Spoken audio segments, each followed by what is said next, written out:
tidak bisa untuk mendampingi saya bersama tim. Anak korban tewas dalam penembakan di rest area kilometer 45 Tol Tangerang Merak, Rizky Agam S, mengaku kecewa dengan polisi yang menolak mendampingi upaya pelacakan kendaraan sang ayah. Rizky mengatakan sebelum kejadian, pihaknya sengaja meminta pendampingan ke Polsek Cinangka karena mengetahui para pelaku membawa senjata api. Juga sudah laporan ke Kapolsek, memang tidak bisa untuk mendampingi saya bersama tim untuk mengambil mobil tersebut. Lalu pada saat itu mobil sudah jalan kembali mengarah ke tol Jakarta Merak.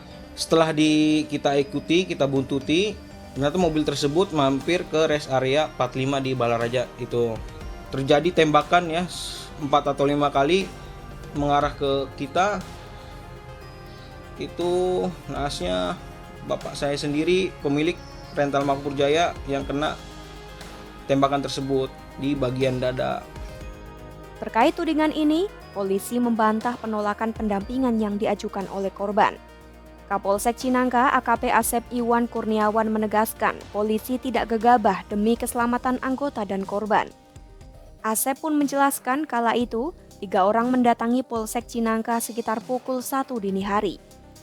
Katanya, 3 orang itu mengaku sebagai pihak leasing yang sedang mengejar mobil dan meminta pendampingan.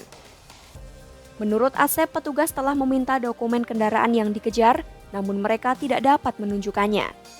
Karena tidak mau gegabah, Asep mengatakan pihaknya tidak bisa asal memerintahkan pendampingan tanpa dasar yang jelas. Sebab, pihaknya perlu melindungi keselamatan anggota polisi dengan menegakkan prosedur yang berlaku, yakni meminta dokumen kendaraan yang tidak dapat ditunjukkan oleh korban.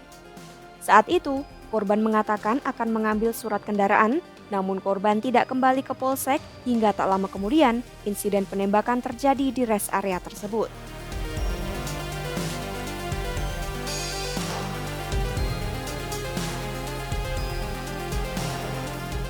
Di sisi lain, pernyataan Asep berbeda dengan apa yang dikatakan Rizky. Saat meminta pendampingan polisi, Rizky mengaku sudah menunjukkan bukti kepemilikan mobil yang dicuri oleh penyewa. Rizky juga sudah menegaskan kepada polisi bahwa mobil yang hilang itu adalah mobil rental milik pribadi. Namun katanya, laporan mereka tetap ditolak sehingga membuat ayah Rizky, Ilyas Abdurrahman, tewas ditembak saat berupaya merebut mobilnya dari pencuri. Insiden penembakan ini bermula saat seorang pria bernama Ajat menyewa mobil Honda Brio pada 31 Desember 2024.